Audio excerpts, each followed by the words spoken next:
Tonight, a stack of internal emails between Des Moines Public School administrators and former Superintendent Ian Roberts show there may have been red flags early on. WHO 13's Katie Kaplan joins us live in the studio with more on what we're learning tonight. Katie. Well, guys, you know what they say, hindsight is 20/20. Those emails are from the onboarding process and show a couple of discrepancies were noted, even if they were not quite as clear back then as they might be today.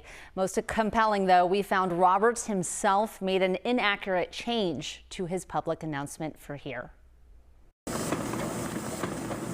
As part of a public records request, WHO 13 received more than 260 pages consisting of dozens of emails between Roberts and DMPS administrators leading up to his hiring in 2023, as well as the resume and cover letter supplied to the district. That resume lists a doctorate from Morgan State, which we now know to be false, and mentions a non-existent Principal of the Year award from George Washington University.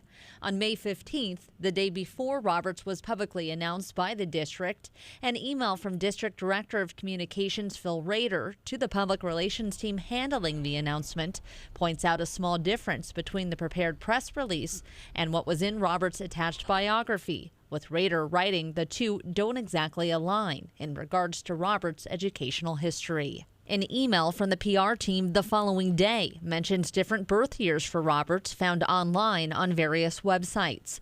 But the most concerning email comes from Roberts himself. After being asked to look over the final draft of the release, Roberts writes he made two changes, including adding the George Washington University's DC Principal of the Year accolade.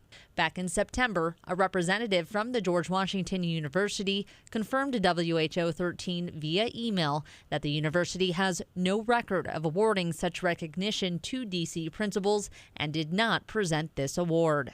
On May 18th, an email shows that then Vice Chair of the school board, Kimberly Martirano, requested a phone call with Roberts regarding his resume and cover letter.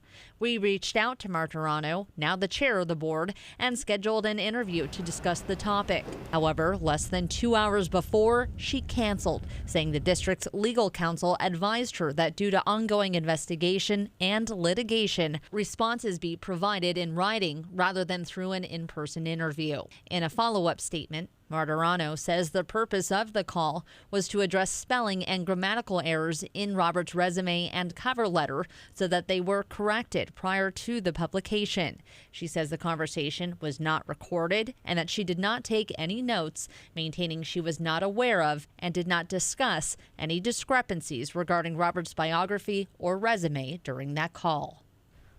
And we reached out to Roberts' attorney multiple times over several days for a comment regarding the Principal of the Year claim, but did not receive a response. It is important to note that fact-checking Roberts' background was not the responsibility of the PR or school communications team. The board ultimately hired him and says they paid a third party to conduct the vetting process. Of course, that business relationship, Samantha, is now at the center of a lawsuit. From grammatical errors to factual inaccuracies, still more to uncover here. Katie, thank you.